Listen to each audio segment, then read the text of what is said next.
భీమార్జునులిద్దరూ నాకు రెండు కళ్ళ వంటివాడు. నువ్వే నా మనస్సు.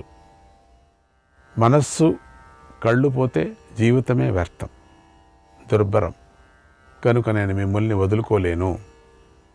ఆ జరాసంధుడు భీకరమైన పరాక్రమం గలవాడు. అతన్ని యముడు కూడా ఎదిరించలేడు, గెలవలేడు. ఇక మీరేం ఎదిరిస్తారు? మీరేం గెలుస్తారు? మీ వల్ల ఏమవుతుంది? అతన్ని గెలిచి తిరిగి ఇక్కడికి రాగలరా? ఈ ప్రయత్నం మన కోరిక తీర్చదు, పైగా విపరీతమైన ఫలాన్ని ఇచ్చేదిగా ఉంది. అందుచేత రాజసూయాగం చేయటం మంచిది కాదేమో అని నాకు అనిపిస్తుంది. ఎన్ని రోజులు అనుకున్నది ఒక్కపారికి దూల్పు కొట్టుకొని పోయింది ధర్మరాజుకి. ఇదంతా విని ఈ జరాసంధుడిదే తాపత్రయం అందరికీ. ఎందుకంటే శివ వరగర్వితుడు, గెలచటానికే లేదు. ఇది సరైన ఆలోచన కాదనిపిస్తుంది. నేను పగలు రాత్రి యోచన చేశా. ఆ నారద భగవానుడు వచ్చినప్పటి నుంచి నాకు ఎక్కించి వెళ్ళాడు. అప్పటి నుంచి రాజసూయాగం చేయాలా అని వీళ్ళందరికీ చెప్పి అందరూ ఒప్పుకున్నారు. కృష్ణ నువ్వు వస్తూనే తుస్పటాకిలాగా అన్నీ అయిపోయాయి. వద్దులే, మనకెందుకు ఇదంతా? ఇది సరైన ఆలోచన కాదనిపిస్తుంది. పోండ్లే, అందరూ వాళ్ళ పనికి వెళ్ళండి. అందరూ ఈ విషయంలో నేను ఒంటరిగా బాగా ఆలోచించాను కూడా. ఇది మనకు అందరంత ఎత్తులో ఉంది. ఎందుకు ఇది మనకు పని లేక చాలా ఎత్తులో ఉంది. రాజసూయాగం అంటే ఏం సామాన్యమా? నేనేమో అనుకున్నా, ఏదో రాజసూయాగం చేసి పారేస్తామనుకుంటే వీళ్ళందరినీ గెలిచాలంట. అబ్బూయ్, అందరినీ గెలిచచ్చు, పర్వాలేదు. ఈ జరాసంధుడిని గెలిచేది కష్టం కదా. అదిగాక అర్జునుడు భీముడు వెళ్ళిపోతే, అదిగాక నువ్వు కూడా వెళితే ఇక నేనేం చేయాలా? ఖండితం మీకు గెలుపు అనేది ఉండదు వాడి దగ్గర. అందుకని నేనే ఓడిపోయినట్టు లెక్క అవుతుంది. అసలు వాడి మీద యుద్ధానికి ఎందుకు? రాజసూయాగం చేయటం ఎందుకు? ఊరికే హాయిగా ఏదో భజనలు చేసుకొని ఉండేది వదిలేసి మనం హాయిగా ఉండొచ్చు కదా. ఏదో శనివారం రోజు భజన చేసుకొని ఉండొచ్చు కదా. కనుక యాగం వద్దు. ఈ ప్రయత్నాన్ని ఇక్కడితో ఆపేస్తాను. ఇక్కడితో ఆపేస్తాను. అదే మంచిది. ఎందుకంటే ఆ యాగం చేయటం చాలా కష్టం. ఇప్పుడు ఈయనే చెప్పుకొస్తున్నాడు. ఇంతవరకు అందరూ చెప్తే కృష్ణుడు చేద్దాం అనేవాడు. ఇప్పుడు ఈయన చెప్తున్నాడు. ఉల్టా నా మనస్సు డీలా పడిపోయింది, తుస్పటాకి అయిపోయింది. నాకు నిరుత్సాహం వచ్చేసింది. నన్ను నిరుత్సాహం ఆవరించింది. నాకు ఉషప్ప, యాగం చేయాలని అనుకోవటమే ముద్దు. ఎందుకు ఊరికే చేయాలనుకున్నాం అంతే. అందరూ అనుకున్నాం, యాగం చేసామా, చేస్తామనుకున్నాం అంతే. కానీ చేయటం మాత్రం వద్దు. యాగం చేయటం ముద్దు, కానీ చేయటం మాత్రం వద్దు.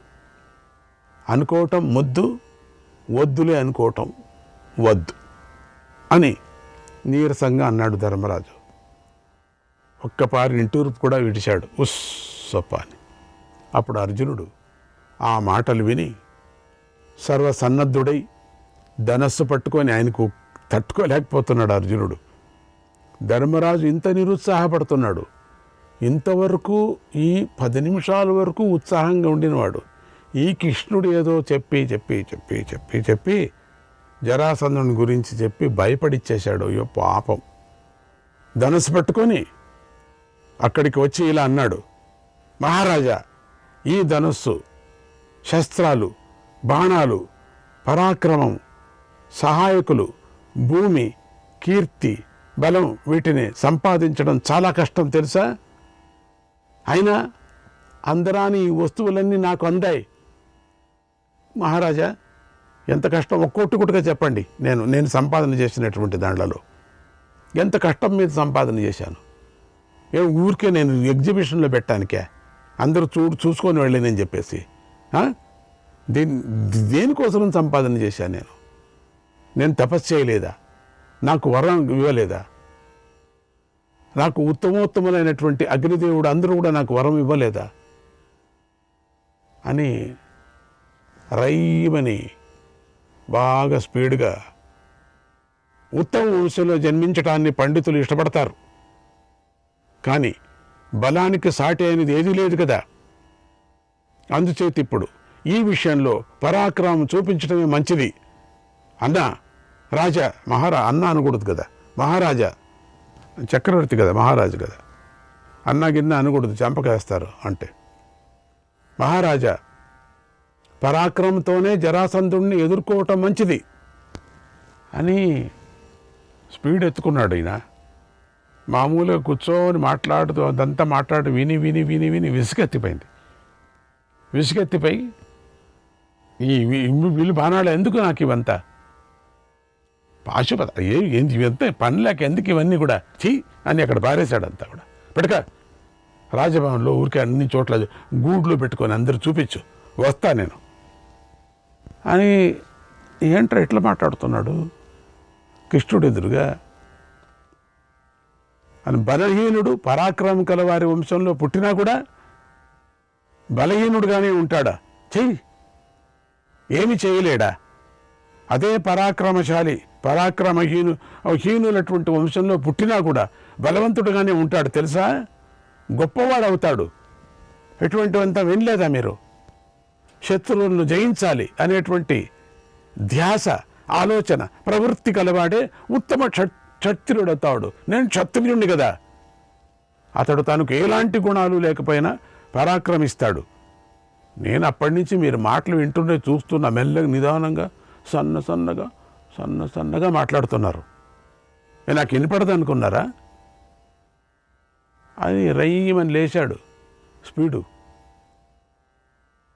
అందుకని అటువంటి వాడే శత్రు సంకటాల నుంచి బయటపడతాడు. మంచి గుణాలు మాత్రమే ఉండి పరాక్రమం లేకపోతే అతడేం చేస్తాడు? శత్రువు నుండి ఎలా తప్పించుకుంటాడు? అందుచేత పరాక్రమాన్ని గుర్తించు. మా పరాక్రమం తెలీదా నీకు అని ఎప్పుడూ ఇట్లా మాట్లాడలేదు అర్జునుడు. లేచి పరిగెత్తి ఏదేదో చేస్తున్నాడు అక్కడ. అది కృష్ణుడు జతలో ఉన్నాడు కదా, అందుకని కొంచెం బలం ఎక్కువ వచ్చిందిలేండి. కృష్ణుడు అంటే చాలా ఇష్టం కదా. పరాక్రమం ముందు అన్ని గుణాలు అప్రధానమైనవి అని గుర్తించు. ఒక మంచి మాట చెబుతున్నాను విను. జయస్య హేతుః సిద్ధిర్హి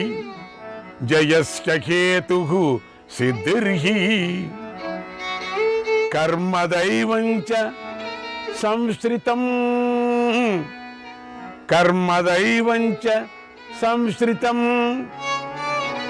సంయుక్తో హి బలైకశ్చిత్ ప్రమాదాన్నోపయుజ్యతే.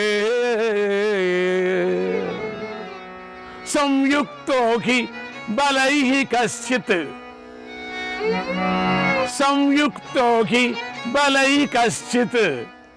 ప్రమాదాన్నోపయుజ్యతే.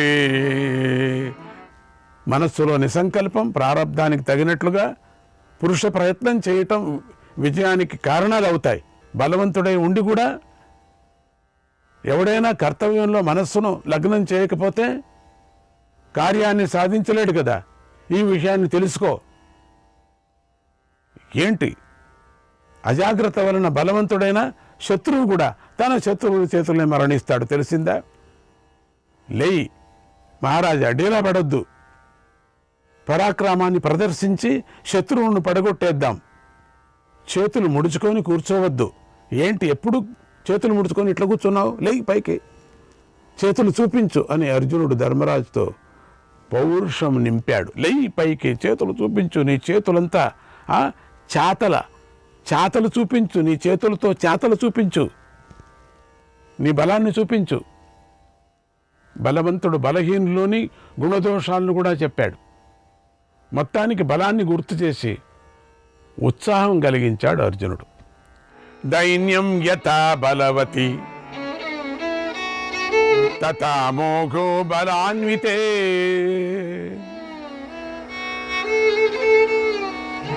తావుభౌ నాశకౌ హేతు తావుభౌ నాశకౌ హేతు రాజ్ఞా త్యాజ్యౌ జయార్థిన రాజ్ఞా త్యాజ్యౌ జయార్థిన.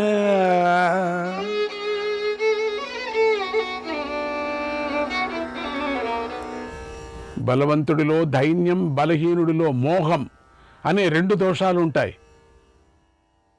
అవి 2 నాశనమైపోవటానికి కారణాలై ఉన్నాయి. కనుక విజయం కోరుకునే రాజు వాటిని విడిచిపెట్టాలి. రాజసూయ యాగం చేయటం మంచి పని. మాకందరికీ చాలా సంతోషంగా ఉంటే డీలా పెడతావా నువ్వు? ఆ మంచి పని కోసం జరాసంధుణ్ణి చంపి రాజులను రక్షించటంలో తప్పు లేదు, అంతకన్నా మంచి పని లేదు అని నా అభిప్రాయం. తప్పైతే క్షమించండి. ఇక భయం వేరే. మళ్ళీ అన్నయ్య అంటే, రాజు అంటే క్షమించండి అని నమస్కారం చేశాడు. పూర్తిగా చేసి పారేసినటువంటి నిన్నని ఏరుకున్నాడు. మళ్ళీ అన్ని పారేశాడు కదా, అన్నీ ఏరుకొని పక్కకు పెట్టుకున్నాడు. అక్కడ ఎవరో ఉంటే వాడికి చెప్పాడు, తీసి పెట్టండి, కొంచెం తుడిచిపెట్టండి, కింద పడ్డాయి అని. రాజసూయ యాగం చేయకపోతే మన బలహీనత బయటపడినట్లు అవుతుంది రాజా. మనం చేతగాని వాళ్ళమని అందరికీ తెలుస్తుంది రాజా. మనమంతా సమర్థులని ఈ పాటికి అందరూ అనుకుంటే ఇప్పుడు అసమర్థులమని అనుకుంటారు రాజా. అందుచేత మనకెందుకులే అని నిశ్చితంగా ఉండటాన్ని విడిచిపెట్టు. మనకెందుకులే అనొద్దు. నిన్నటి వరకు చెయ్యాలా, ఇంత 10 నిమిషాల వరకు చెయ్యాలంటున్నావు. జరాసంధుడి మాట ఈ కృష్ణుడు, పుణ్యాత్మ నమస్కారం నీకు, ఈ కృష్ణుడు చెబుతూనే నువ్వు ఇంత డీలా అయిపోయావు. నారాయణ వాసుదేవ కృష్ణ, నీ మాయనే మాయ, ఎందుకయ్యా భయపడించావు? కాదు కూడదు అంటావా? పోని దానికి మార్గం ఉంది, చెప్తాను విను. శాంతిని కోరుకునే మునులు కట్టుకునే కాషాయ వస్త్రాలు మనకు లభిస్తాయి కదా, వద్దులే అంటావా? ఒక పని చేయి, ఎక్కడో ఎవర్రా వాడు, రండి, ఆ కాషాయ వస్త్రాలని తీసుకురండి. మనం మునుల కోసం దానం ఇవ్వాలనుకున్నాం కదా, దాన్ని తీసుకురండి. అందుకే ఎందుకు ఊరికే కట్టుకుందాం, కట్టుకొని గుండు కొట్టుకుందాం, పోతాం. ఇందుకు కోసం కష్టపడక్కర్లేదు. ఎందుకు ఊరికి యోచన చేయాలి పని లేక? అవి మనకు సులభంగానే దొరుకుతాయి, మన దగ్గర దండుగున్నాయి కదా. 2 వస్త్రాలు పెట్టుకుంటాం, 5 మంది కూడా పెట్టుకుందాం. కావాలంటే కృష్ణుడు కూడా రాని ఎవరొద్దన్నారు. ఏమయ్యా తప్పయ్యా నేను చెప్పేది అని వస్త్రాలు తెప్పించాడు. ఇవి కట్టుకో. మా ఊరికే ఎక్కడెక్కడైనా వెళ్ళి పర్యటనశాలలో కట్టుకొని శాంతిగా ఉందాం, కందమూలాలు అది తినుకుంటూ. ఎందుకులే, మనమంతా మునిలాగా ఉంది, జపం చేసుకుంటూ హాయిగా ఉండిపోదాం, మనం ఎందుకు ఊరికే అని ఇంతవరకు చెప్పేశాడు.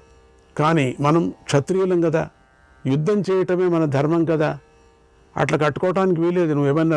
నువ్వు లేస్తున్నావేమో, సరేలే బాగుంది నేను కట్టుకోవటానికి, కూర్చో అదంతా లేదు, కట్టుకోవటానికి వీల్లేదు. మనము క్షత్రియులను జ్ఞాపకం పెట్టుకో, మనం యుద్ధం చేయాలి. అన్నయ్య క్షమించు అన్నయ్య. ఇప్పుడు అన్నయ్య అని ప్రయోగించాడు, ఎందుకంటే దగ్గరగా మాట్లాడుతున్నాడు కాబట్టి. సామ్రాజ్యాన్ని మనం పొందవలసిన వారం కదా, అందుచేత మనం శత్రువులతో యుద్ధమే చేద్దాం అన్నాడు అర్జునుడు. శ్రీకృష్ణుడు భీముడు వింటూ ఉండగా ఇలా అర్జునుడు ధర్మరాజుతో ఇష్టం వచ్చినట్టు పౌరుషాన్ని నింపి ఈ గంతులు వేసి ఎగిరి తెక్క వచ్చినట్టుగా ఆడి ఇంత పౌరుషాన్ని నింపాడు. ఇక అందరూ శ్రీకృష్ణుడు వంక చూశారు. కృష్ణుడు ఏం చెప్తారు అని చెప్పేసి, ఆయన ఏం చెప్తాడా, ఎలా బోధ చేస్తాడా అని ఎదురు చూస్తున్నారు. అర్జునుడు మాట అయిపోయింది, కృష్ణుడు తట్టు చూస్తున్నారు. భీముడిని చూశారు అందరూ. భీముడేమన్నా, నేను ఈ గద ఉంది కదా దీన్ని పట్టుకొని ఇక్కడే ఉంటాను, నేను మీరు చూసుకో. శ్రీకృష్ణాయ పరమాత్మనే నమః. 17వ అధ్యాయం. రాజసూయ యాగం చేయాలా వద్దా అనే విషయంలో శ్రీకృష్ణార్జునులు ధర్మజ భీముల మధ్యలో చర్చలు సాగుతున్నాయి. భీముడు అప్పుడే చెప్పేశాడు కదా. భీమార్జునులు మాత్రం యాగ విషయంలో వేడిగా చర్చ చేశారు. భీముడు కూర్చొనే చేస్తున్నాడు చర్చ అప్పటి నుంచి. ఆ గద పట్టుకోవటం, దాన్ని ఇట్లా పాలిష్ చేస్తున్నాడు అన్నమాట గదని. అంటే సిద్ధంగా ఉన్నాడు యుద్ధానికి. ఆ అన్నయ్య డీలో పడిపోయినప్పటి నుంచి కొంచెం కష్టంగా ఉంది. ఆ గదనే పట్టుకొని అట్లనే ఉన్నాడు. గదను మాత్రం పాలిష్ చేస్తున్నాడు. ఎప్పుడైనా రావచ్చు యుద్ధం అని చెప్పేసి. ధర్మరాజు సంశయంలో పడ్డాడు. అటు కాకుండా ఇటు కాకుండా ఎవరు ఏం చెప్పడానికి అయిపోయింది. అర్జునుడేమో తిక్కబట్టినట్టు లేచాడు, అంత అయిపోయింది, దడబడ అయిపోయింది. భీముడు మాత్రం లేదు. భీముడు కాస్త చర్చ చేస్తే అప్పుడే చెప్పాడు కదా, చేస్తానులే యుద్ధమని. తేల్చుకోలేకపోయాడు, అటు ఇటు ఏదీ తేల్చుకోలేకపోయాడు. శ్రీకృష్ణుడు మాత్రం యాగ విషయంలోని గుణదోషాలను కులంకుషంగా వారికి చెబుతున్నాడు. ఈ అర్జునుడు పరాక్రమంతోనే జయిద్దాం అని చెప్పగానే శ్రీకృష్ణుడు అందరితోనూ ఇలా అన్నాడు. కృష్ణుడికి ఒక పౌరుషంలాగా వచ్చింది. అర్జునుడు భరత వంశంలో పుట్టినందుకు, కుంతీ కుమారుడిగా పుట్టినందుకు తగినట్లుగా మాట్లాడావు, శబ్బాష్, వన్స్ మోర్. కృష్ణుడు ఊరికే ఉండకుండా వన్స్ మోర్ అంట. మళ్ళీ ఇప్పుడే ఆయన డీలా పడి ఇప్పుడే తేరుకుంటున్నాడు, మళ్ళీ వన్స్ మోర్. కృష్ణుడికి చాలా సంతోషం, శబ్బాష్, తన బుద్ధికి తగినట్టుగా మాట్లాడాడు. అర్జునుడు అంటే అర్జునుడిని ఎప్పుడూ పొగుడుతాడు కదా కృష్ణుడు, చాలా ఇష్టం కదా కృష్ణుడు, నరనారాయణుడు కదా. శబ్బాష్ అనుకున్నాడట. అనుకోవటండి పైకే చెప్పాడు, మంచి మాట చెప్పావయ్యా. నస్మృత్యం వయం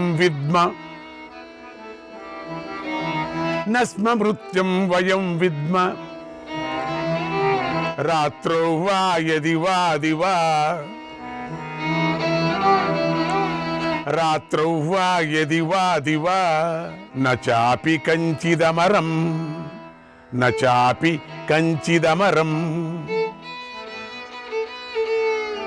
అయుద్ధేనాను శుశ్రుమ.